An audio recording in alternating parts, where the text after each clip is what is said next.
Donc, bienvenue à cette première conférence de Sacrée Femme que j'ai préparée avec beaucoup d'amour et beaucoup de recherche et de passion pour vous raconter un peu le parcours qui m'a amené à créer ces ateliers moi j'appelle ça tarot chanté, mais vous verrez au fur et à mesure pourquoi. Donc, un voyage artistique et spirituel, pourquoi? Parce que moi-même, je suis une artiste et je me considère comme une femme spirituelle, c'est-à-dire toujours dans la recherche d'amélioration de soi-même, d'avancer dans ce chemin tellement vaste pour toute l'année, pour toute la vie, sorry. Et donc, Céline, tu peux passer sur la deuxième page qui est que je vais vous raconter comment mon parcours, quel était mon parcours jusqu'à maintenant. Mais avant ça, hein, j'aimerais savoir, qu'est-ce que pour vous un œuf? OK? Vous deux, vous pouvez me répondre dans le chat. Et pour les autres qui vont regarder après, mettez dans les commentaires qu'est-ce qui c'est pour vous un œuf. Et vous comprendrez à la fin pourquoi je demande ça. Allez, on y va. Troisième page. Je vais me présenter vite fait. Donc, moi, je suis Jaima. Je suis une artiste professionnelle par formation, pas que, mais voilà. Je suis médium par héritage parce que ma grand-mère paternelle et mes tantes sont et ont été des voyants et des guérisseurs. Et je suis créative et passionnée par naissance. À droite, je vous ai mis un peu les formations que j'ai eues, entre autres, hein. Mais juste pour que vous voyez, lisez un peu et puis vous voyez pourquoi vous devez me faire confiance dans ce parcours. Peut-être je ne correspondrai pas forcément à vos attentes ou peut-être vous recherchez d'autres choses, mais grosso modo, j'ai été formée au niveau artistique, au niveau psychologique et récemment, pas plus tard que l'année dernière, sur des énergies égyptiennes qui datent de Mathusalem, comme on dit. Donc, tout ça, tout ce mélange-là m'a amené déjà pour travailler sur moi et ensuite à envisager petit à petit quelque chose de plus. On peut partir vers la quatrième page de mon histoire.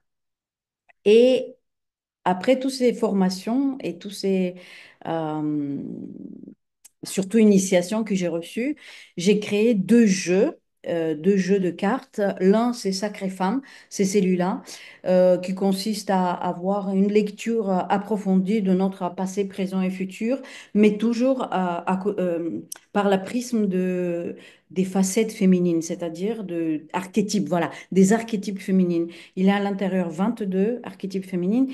Et dans cette lecture, c'est plutôt comme un soin, on va regarder quelles sont les parties féminines qui ont besoin d'être entendues pour s'épanouir davantage. Et le deuxième jeu, c'est un Sacré Femme un jour qui est un jeu pour inspiration quotidien. Pareil, là, on a pas 22 mais 30 facettes de la féminité et chacune donne un petit message pour nous aider à passer la journée ou l'émotion ou la situation dans le quotidien. Vous pouvez trouver tout ça. J'ai créé Instagram, YouTube, etc., etc., sous le nom de Sacrée Femme. C'est très facile. Vous tapez ça en search et ça se trouve. Et puis, à partir de ce moment-là, tu peux passer, Céline, sur la page suivante. Euh, à partir de ce moment-là, j'ai créé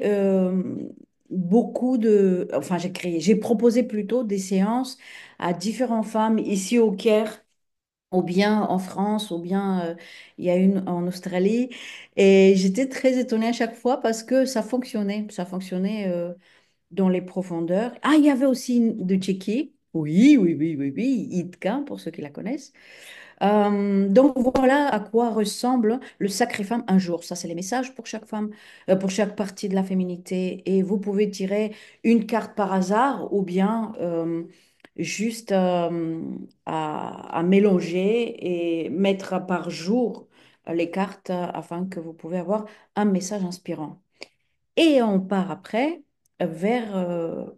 tu peux changer la page, Céline. On part après vers ce que j'ai inventé aussi. dans les, comment on appelle ça, des merchandising, n'est-ce pas? Pourquoi? Parce que je me suis dit, la femme, elle doit avoir, une sacrée femme, pour moi, c'est chaque femme sur cette terre. Peu importe les kilogrammes qu'elle porte, peu importe qu'est-ce qu'elle a sur le visage, c'est des sacrées femmes. Et donc, je me suis dit, au quotidien, il faut que la sacrée femme soit accompagnée, d'où mon sac et le mug pour boire son petit café. On ne le voit pas sur la photo, mais derrière le dos, c'est marqué qu'est-ce que tu choisis d'être aujourd'hui? Quelle femme tu choisis d'être aujourd'hui? Et tout ce processus m'a amené à accomplir un rêve, hein. Enfin, je ne l'ai pas encore accompli, mais je suis dans le point 2. Un rêve depuis très très longue date. Et Céline, tu peux passer sur la page suivante, de créer ma marque, non pas seulement de vêtements, mais toujours la marque qui va encourager la sacrée femme d'être sacrée dans la cuisine, dans la salle de bain, partout en fait. Pas seulement à l'extérieur, mais partout. Alors, pensez bien de mon œuf. Qu'est-ce que ça veut dire pour vous un œuf? Parce que petit à petit, je vais vous dévoiler la chose. Donc, l'annonce officielle, je vais faire pour cette marque le 31 janvier. C'est un jour très important pour moi car ville, marque, création. Oui, d'accord, création. Au fur et à mesure, si vous avez d'autres idées, vous pouvez me les marquer aussi, hein. Donc, le 31 janvier, c'est important pour moi car c'est l'anniversaire de mon père qui est parti dans les autres mondes il y a bien de là 10 ans. Et c'est un vendredi. Et le vendredi, moi, je suis née et tout ce qui est bon pour moi m'arrive vendredi. Donc, je dis, allez-y, on y va vendredi. Je ferai une autre vidéo pour ça spécialement pour vous présenter la collection, mais je suis trop, trop, trop contente. Et maintenant, on part directement pour pourquoi présentation générale du tarot chanté. Pourquoi tarot chanté? Donc, ma passion depuis très jeune, c'était les cartes. Car, comme je vous ai dit tout à l'heure, dans ma famille, on regardait les mares de café, on tirait les cartes. Tout ce qui était invisible était visible, à tel point que ma grand-mère avait sa clientèle pour faire des voyances et les gens venaient pour lui demander plein de choses. Moi, j'ai toujours refusé ça parce que je ne me sens pas capable de dire à qui que ce soit qu'est-ce qu'il doit faire dans sa vie. En revanche, accompagner sur le chemin, ça me parlait, mais à l'époque, je ne savais pas comment le faire. Donc ça, c'est l'une des côtés, c'est le tarot. Et le chanter parce que je suis chanteuse, j'ai travaillé beaucoup ma voix, aussi bien techniquement parlant que euh, psychologiquement parlant. Surtout dans cette formation que j'ai fait la psychologie de la voix, il y avait la liaison entre toutes les maladies physiques qu'on peut avoir qui sont provoquées par non-exprimation. On dit pas ça, c'est pas français, hein. De ne pas exprimer ses émotions ou d'avaler des blessures ou de ne pas... Enfin bref, il y avait un très grand parcours de ça et les deux choses sont liées profondément avec mon travail personnel pour guérir mes blessures, voir mes parts d'ombre, etc., etc.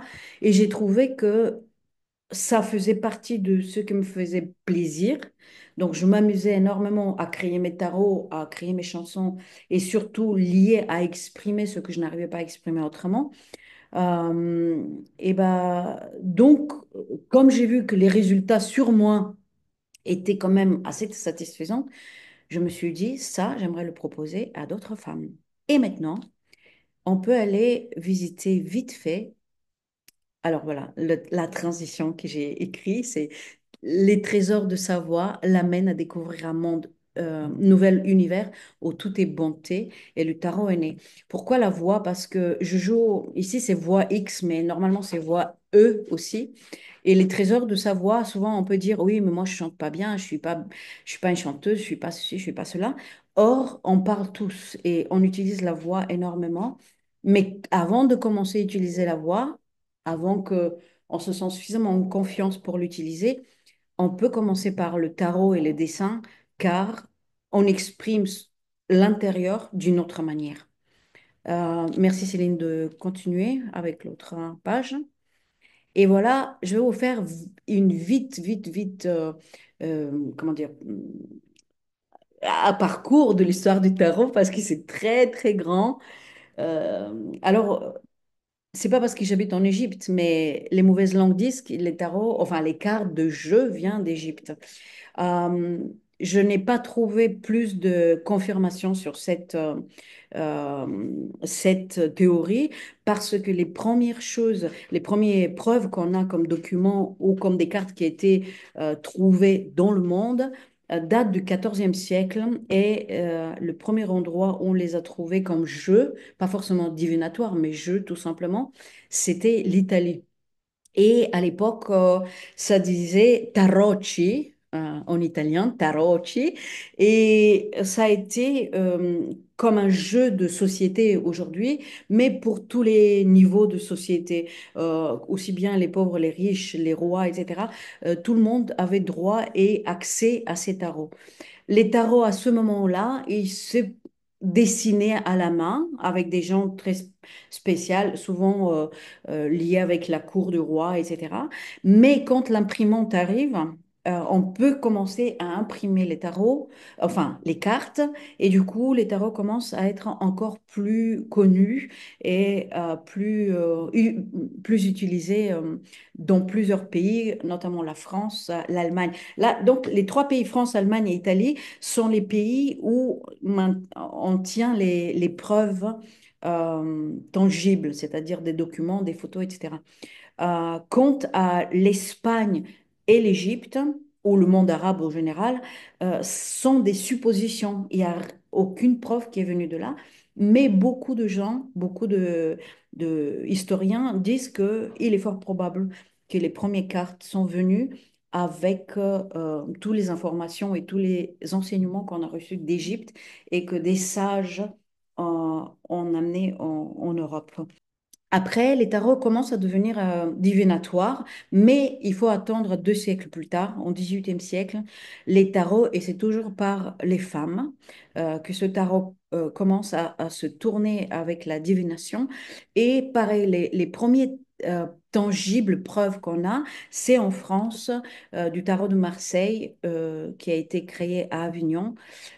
J'ai oublié le nom de celui qui l'a créé, mais en tout cas, on a des preuves et on peut vraiment affirmer que le tarot de Marseille vient de cette époque et de cette ville-là.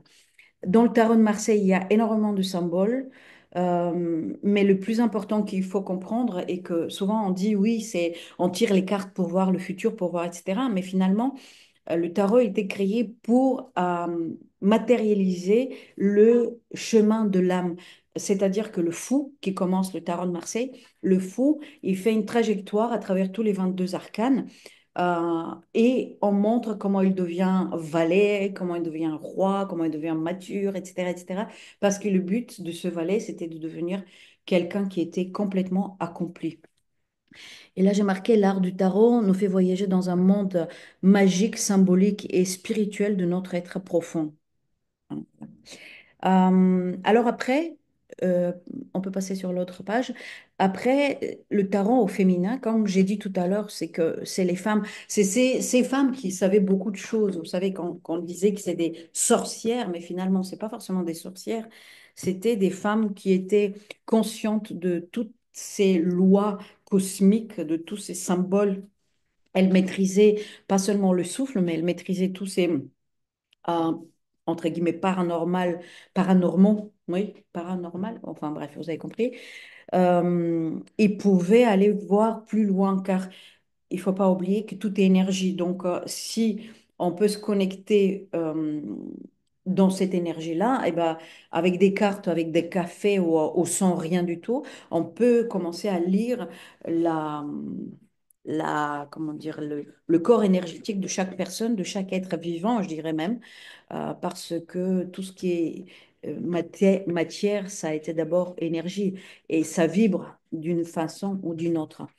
Donc, la carte mincie, bien sûr, on la met sur le dos des gitans parce que c'est pour ça que parfois je me dis, ça a venu d'ici, d'Égypte et de l'Espagne parce que les gitans, ils sont partis de l'Inde et moi, j'ai eu vraiment la chance d'y aller dans le village où Kanauj s'appelle, au Uttar Pradesh, où les Tziganes sont partis Ils se sont séparés en deux parties. Il y avait une qui est partie à, moi je dis à droite et à gauche, mais vous comprenez, un qui est parti de l'ouest et les autres vers l'est. Et ils ont commencé à voyager. Mais ça, c'est une histoire que je raconterai sur une autre vidéo. Mais donc la carte Mincie, elle était exclusivement outil féminine pour regarder, lire l'avenir, surtout prédire l'avenir, quoi. Moi, personnellement, j'ai vu des gens dans ma famille, pas dans ma famille, mais venaient visiter ma grand-mère pour lui demander qu'est-ce que le café va dire, si c'est bien d'acheter un frigo, des choses comme ça. Vous voyez, très, très basique. Mais il faut attendre très, très longtemps. Il faut attendre début du XXe siècle, même je dirais moitié du XXe siècle, pour que les cartes commencent à devenir pas seulement tarot, mais commencent à être des oracles et accessibles à tout le monde et surtout liés pas seulement avec comment on appelle ça, euh, la prévision de futur, mais le travail intérieur et le chemin spirituel. Euh, donc, on est arrivé. Moi, je dirais que début XXe siècle, il y avait cette histoire de développement personnel, mais on ne le parlait pas, on ne le disait pas comme ça, on faisait du yoga. Moi, je faisais du yoga en cachette parce qu'à l'époque, personne ne nous autorisait de faire ça. Ça a été considéré comme quelque chose de barjot et dangereux, surtout. Aujourd'hui, si tu fais pas de yoga, on te dit, ben, tu as un problème. Enfin, presque. On n'y est pas encore à ce niveau-là, mais quand même. Donc voilà, et le tarot au féminin a développé beaucoup la créativité. Donc, Ville, je crois que tu as dit que l'œuf pour toi, c'était la créativité. Euh, Introspection, parce qu'en dessinant, et je vais aller un peu plus loin plus tard, en dessinant les différents symboles et les mettant dans notre propre histoire, et ben, on peut visiter beaucoup de blessures comme ça sans qu'on a besoin d'exprimer ou de parler ou d'aller vers l'extérieur.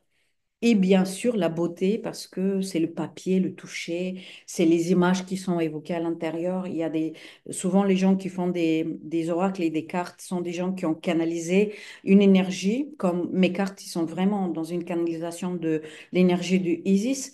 Donc, il y a vraiment la beauté de geste, peu importe, et j'insiste sur ça, peu importe est-ce qu'on est un peintre, est-ce qu'on a appris à dessiner ou pas.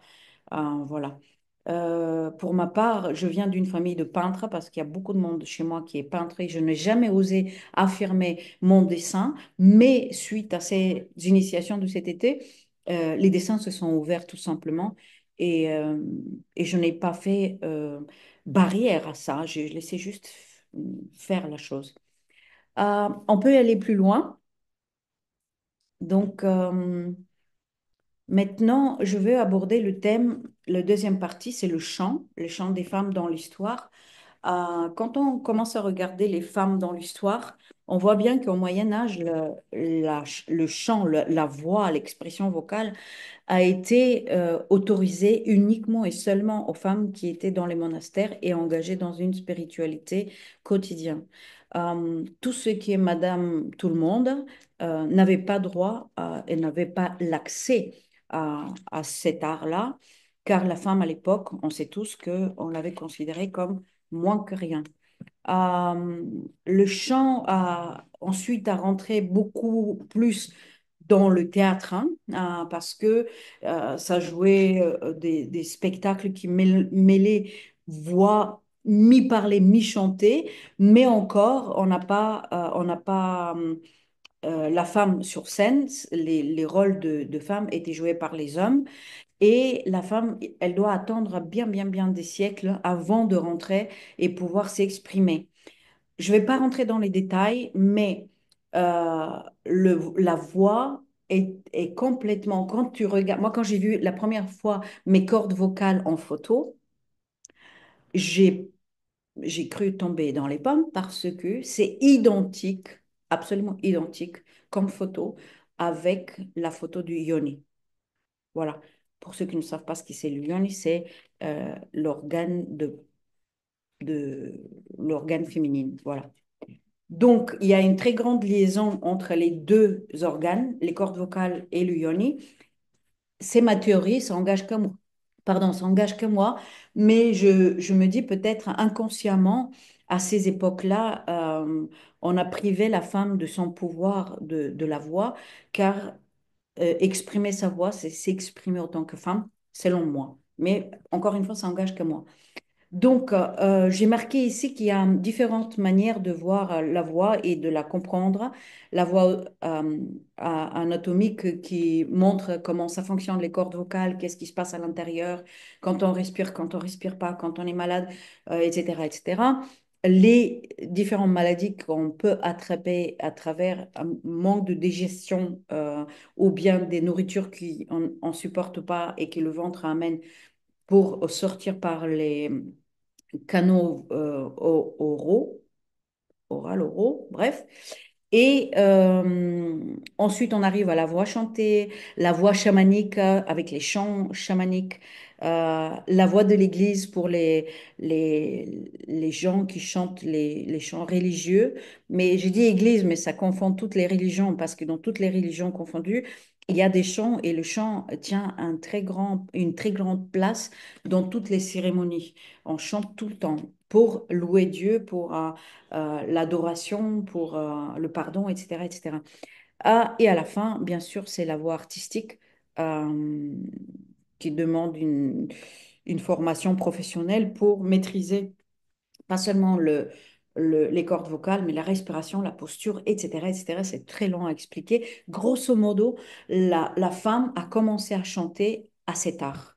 Et quand je dis chanter, s'exposer avec le chant, parce que tout ce qui est chant chamanique traditionnel et chant de guérison, c'est des traditions qui datent de Mathusalem, parce que il faut pas oublier que les premiers hommes ont utilisé la voix sans parole pour communiquer.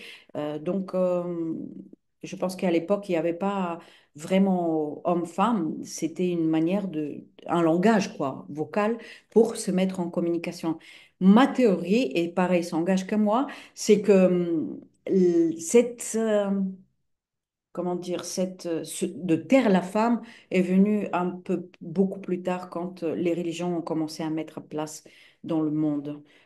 Mais c'est pareil, c'est ma théorie. Je n'ai pas allé chercher plus loin, mais peut-être c'est quelque chose à explorer. Donc, maintenant, on peut aller voir qu'est-ce qui c'est. Céline, tu peux changer la page, merci. Qu'est-ce qui c'est le chant au féminin? Donc, ramener le chant au cœur de nos vies quand les mots nous manquent. Alors là, je parle de beaucoup de choses qui sont la transmission, euh, les rituels dont j'ai parlé tout à l'heure pour les chamans et tous les rituels de chaque pays a des rituels traditionnels, mais ça chante beaucoup et les femmes, en tout cas, il y a des rituels de passage mais vraiment, on a beaucoup perdu ça. Mais dans les anciens temps, les chants de passage, quand la mère prépare la fille pour l'accouchement ou pour tomber enceinte, il y a un très très beau rituel bulgare qui s'appelle Orenda et qui est lié exactement ça. Au départ, c'était que les hommes et après, c'est venu hommes et femmes. C'était des rituels de passage quand de l'enfant on devient adulte. Sorry, de l'enfant quand on devient ado, d'ado adulte, d'adulte père ou mère et à la fin la mort. Donc, tout ça, c'est toujours des rituels liés avec la voix, avec le chant qui expriment euh, soit ces passages, soit des émotions. Il y a les cercles de la voix. Pareil, en Bulgarie, on les appelle sedienki, mais il y a la tente rouge chez les Mexicains où les femmes se réunissaient pour chanter et passer du temps avant, pendant et après ces menstruations. Et tout ça, c'était habillé avec des chansons, même c'est pas des chansons, c'est des chants qui étaient transmis de mère en fille et uniquement oralement. Voilà. Et puis, qu'est-ce que j'ai marqué encore? Transmission. Donc, je parlais de tout ça. Mais je trouve que ces rituels et cette force du chant qui se transmet de génération en génération, on l'a perdu. Et mon désir avec tous ces ateliers que je proposerai et que je suis en train de préparer, c'est exactement ça, c'est de conserver tout cet héritage féminin pour qu'on puisse le transmettre à nos enfants et aller chercher peut-être auprès de nos mères, si elles sont encore vivantes, des mémoires ancestrales qui sont restées avec tout ce qui est lié avec la voix. Voilà. Donc, on peut aller à la page suivante. Alors, ces deux choses-là, j'ai marqué le conflit et la résolution. Comment maintenant ces deux choses-là peuvent nous aider à se, j'aime pas le mot travailler, ça correspond pas, mais à se voir soi-même. Voilà, à se voir soi-même. On a tous des conflits, même si on a travaillé sur soi, etc., etc. On vit tous des conflits parce qu'on a deux organes qui, si on ne les aligne pas, et cela tous les jours, dans chaque situation, on aura toujours des conflits. C'est comme ça, c'est pas autrement. C'est la tête et le cœur. On a besoin d'apprendre à aligner les deux. Et moi, si vous vous souvenez, l'image que j'ai sur ma euh, nouvelle marque, Sacrée Femme, c'est la tête, mais la tête, c'est le cœur, parce que c'est un cœur qui pense. Et donc, les deux choses, dessiner nos tarots et chanter notre chant spécifique, puisque chacun de nous vibre à une vibration spécifique et unique au monde, eh ben, ça nous aiderait à réunir, en tout cas à améliorer cette communication entre le cœur et la tête et trouver la solution, la résolution. Et finalement, pour moi, la résolution, c'est de vous trouver sa propre paix. Ça, c'est concernant pas seulement les blessures du passé, mais également les conflits qu'on peut ressentir à l'intérieur de soi chaque jour pour des situations de quotidien. Voilà. On peut y aller plus. Alors là, c'est la récapitulation des deux choses que j'ai dit. Que le dessin, il est lié beaucoup avec la psyché et influence beaucoup le système cardiovasculaire et les systèmes nerveux. Euh, Moi, j'ai travaillé pendant ma formation de psychologie de la voix, j'ai travaillé énormément avec des gens qui ont eu des problèmes de cordes vocales parce qu'ils étaient asthmatiques. Et c'était très intéressant de voir comment la voix euh, peut enfin la voix, c'est le souffle quoi, le souffle de la voix qu'on peut, qu'on peut pas seulement soulager, mais complètement débloquer des états émotionnels qui ensuite débloquent la voix et arrêtent progressivement l'asthme.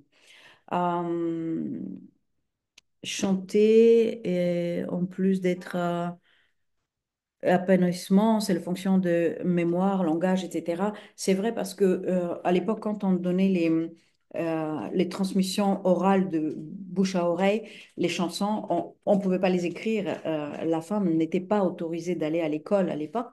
Donc, on n'avait qu'une seule solution, d'apprendre et transmettre de mère en fille, de grand-mère en petite fille, etc., etc.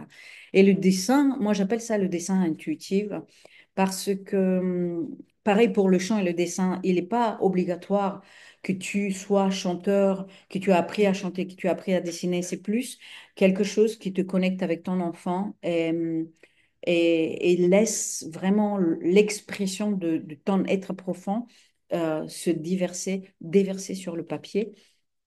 Et donc, voilà, je l'ai marqué. Votre âme d'enfant soulage le stress, génère des nouvelles idées. Moi, je ne sais plus parler français. Laisse sortir les émotions, etc., etc.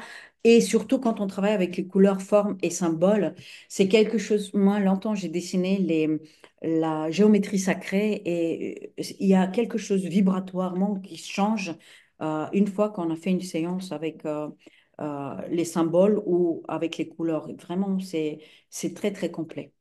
Et maintenant, on peut y aller plus loin. Donc, les thèmes qu'on peut explorer, je vais donner juste des exemples, mais ce n'est pas, c'est-à-dire que les ateliers sont concentrés sur le service de la personne. Si par exemple, ton problème est lié avec quelque chose que tu ne sais même pas de quoi il s'agit, mais tu as envie et tu sens que tu as, quelque chose à sortir, et ben, tu te jettes direct dans la cambouis, quoi, et tu commences à dessiner ou à sortir des sons parce que cela va t'aider à te libérer de la première couche pour voir plus clair où est-ce que ta partie féminine, elle a besoin de s'exprimer. Et là, j'ai marqué le passé, le présent, le futur, avec bien sûr d'autres thèmes qui peuvent être liés à l'intérieur. Ce n'est pas exclusif, ça peut être beaucoup plus riche ou moins. C'est à chaque femme de voir de quoi il s'agit. Et ensuite, on peut aller plus loin. La surprise. Alors, avant d'aller sur la surprise, je n'ai pas mis parce que si j'avais mis la dernière chose, j'avais peur que les gens ils vont se concentrer que sur la dernière chose. Et pour moi, c'est là que je vais expliquer qu'est-ce que pour moi l'œuf. Euh, donc, ta rechanté est. Céline, s'il te plaît, donne-moi la prochaine page, car elle est très importante. Voilà la surprise. L'œuf, pour moi, on parle souvent de l'œuf cosmique. On dit que l'univers, il est fait à cette image-là. Longtemps, je cherchais à comprendre, hein, et j'étais dans une rue sans issue parce que ma compréhension de l'univers, de comment ça fonctionne, les choses en haut et en bas, était limitée. Et maintenant, je ne dis pas que je tiens la vérité, mais je pense que c'est un peu plus tangible, quoi. Et c'est plus vrai, voilà. Donc voilà ma théorie. L'œuf représente les trois mondes. Le monde divin, le monde spirituel et la coquille, c'est le monde matériel dans lequel on vit. D'accord? Pour moi, le monde divin, c'est quelque chose qu'on peut facilement atteindre, mais à chaque fois qu'on pense qu'on l'a atteint, il disparaît.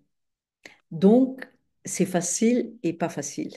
Mais le monde divin, c'est cette partie en nous qui est parfaite, qui est en contact direct avec la source, avec le champ de tout est possible, et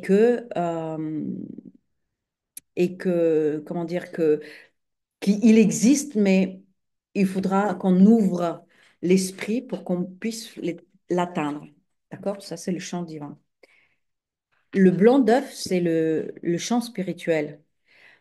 Pour moi, la spiritualité, c'est justement cette conscience euh, qu'on a envie de travailler, d'aller chercher nos blessures, nos parts d'ombre, de pouvoir les guérir. Tout ça, c'est le côté du travail spirituel ou émotionnel ou thérapeutique ou psychologique ou tout ce que vous voulez qu'on fait et qui nous donne la liaison entre le monde divin et le monde matériel. Et le monde matériel, pour moi, ça s'exprime à travers tout ce que on montre à l'extérieur de nous. Comme par exemple aujourd'hui, j'ai mis ce t-shirt qui brille parce que je voulais être belle. Donc, Céline, tu peux donner la page. La troisième chose, le troisième component de ma théorie, c'est l'histoire de la mode et la mode. Pourquoi? Parce que la femme, à part la préhistoire, et qu'elle a eu des habits à peu près comme l'homme, ensuite, la femme, pareil, elle a subi beaucoup de restrictions pour se cacher et cacher son intimité. Bref. Et donc, la mode, c'est ça, de pouvoir euh, visiter comment l'histoire des sous-vêtements, des robes, des souliers et les pantalons pour découvrir la féminité et voir que aujourd'hui, au XXIe siècle, on est la conséquence de tout ce cheminement et que on fait la liaison avec les autres, comment on appelle ça, les autres générations qui vont venir. Et l'événement important que j'organise, mais que je ne donnerai pas encore en détail parce que c'est encore une plus grande surprise, c'est faire un atelier tarot chanté et mode, que je vais expliquer tout à l'heure, avec une styliste qui vient au Caire et qui travaille à Paris depuis longues années et organiser cet atelier avec elle pour faire à la fin une défilé de mode. Parce que le but de ça, c'est, et tu peux passer à la deuxième page, Céline, enfin à la page suivante. Voilà, c'est les ateliers online. Qu'est-ce que ça veut dire pour moi? Donc, pour moi, le tarot, c'est le jeune d'œuf. Le tarot permet de se rencontrer soi avec soi, dans l'intimité et dans le silence, dans cette intimité qu'on doit avoir avec le divin, peu importe comment vous l'appelez, hein, Dieu, Jésus, Allah ou quelque chose d'autre, peu importe, c'est vraiment le divin et moi.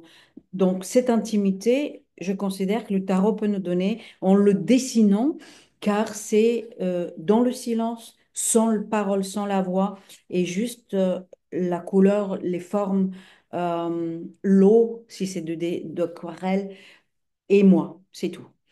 Le blanc d'œuf, le travail un peu plus extraverti, c'est le travail avec la voix qui va continuer le travail qu'on a donné déjà sur les dessins avec le tarot, parce qu'on s'est déjà concentré sur quelle partie de ma finité j'ai envie de trouver la paix.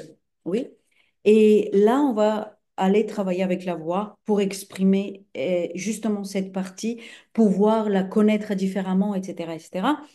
Et le troisième, la coque, c'est de créer un vêtement, peu importe si on sait ou pas coudre, c'est créer un vêtement qui, selon moi, va représenter cette partie féminine que j'ai besoin de exposer, d'abord de trouver la paix avec, mais surtout de la mettre en, en visibilité et quel est le vêtement qui va correspondre à ça? Va le créer et ensuite on va se faire, pour les gens qui sont online, on va se faire des défilés de mode virtuels. Et pour cet atelier que j'organise ici au Caire, ça va être un atelier dans un lieu magnifique que j'en parlerai plus tard. Donc, il va avoir dans ces ateliers, donc ces trois thèmes, la mode, le tarot, pardon, le tarot, la voix et la mode.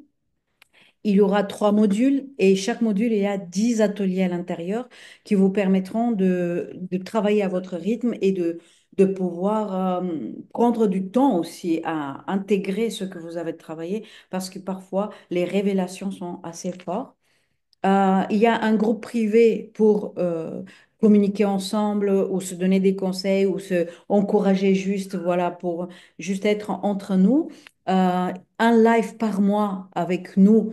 Pour moi, j'ai pensé à cette histoire de défilé de mode, mais comme chacun va être dans un différent moment de sa création, peut-être quelqu'un va être déjà avec son vêtement et qui est prêt pour défiler, l'autre qui est encore sur sa mélodie ou l'autre pour le tarot. Et ce sera comme une sorte de défilé de mode, spectacle, un truc comme ça, mais c'est plus une rencontre à honorer notre créativité, toujours dans la recherche de trouver la paix avec notre féminité. Et beaucoup de PDF qui sont avec des exercices pratiques que vous pouvez pratiquer tous les jours ou de temps en temps. Et bien sûr, l'accès de ces ateliers illimité. On peut aller à la fin à l'autre page, Céline. Alors, le prix de tout ça. Le prix, comme c'est un prix de lancement, on peut le découvrir maintenant. C'est un prix symbolique de 555 euros.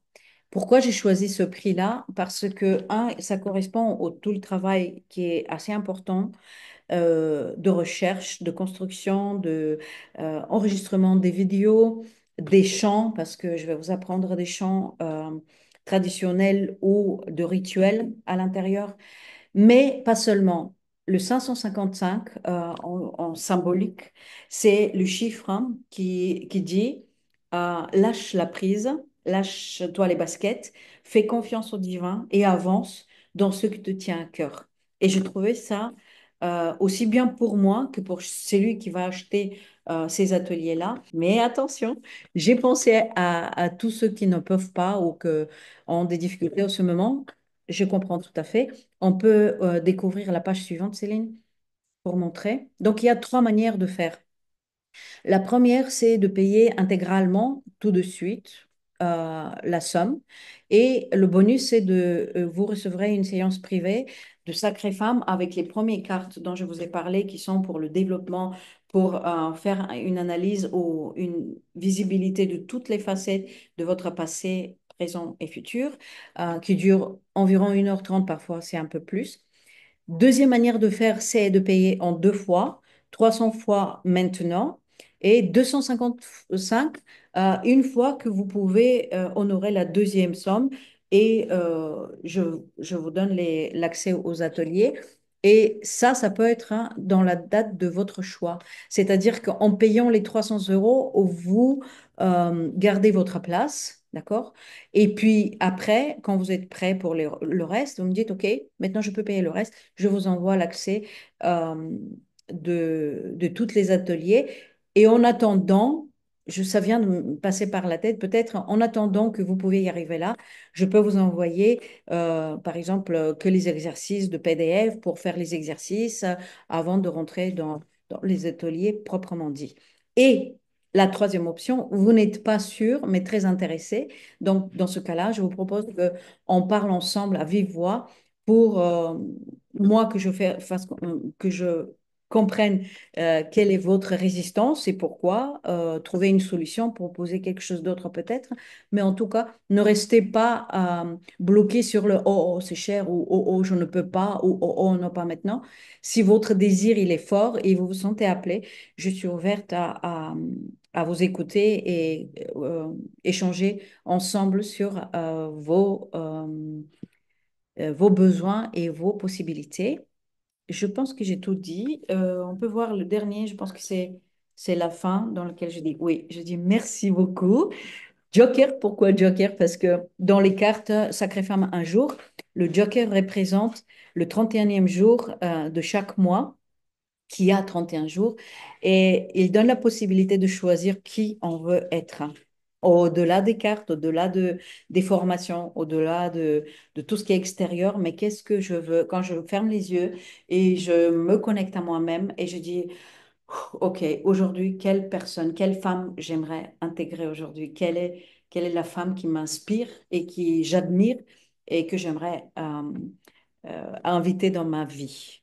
Voilà. Et le dernier, tu peux aller au dernier, voilà, si vous avez des questions, je reste à votre disposition et je vais vous répondre avec grand plaisir. Merci de m'avoir accompagné avec l'aide de ce slide. Merci d'être resté jusqu'au bout.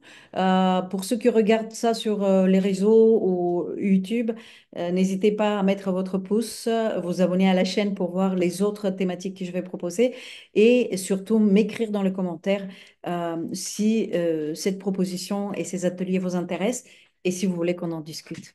À très bientôt. Bye.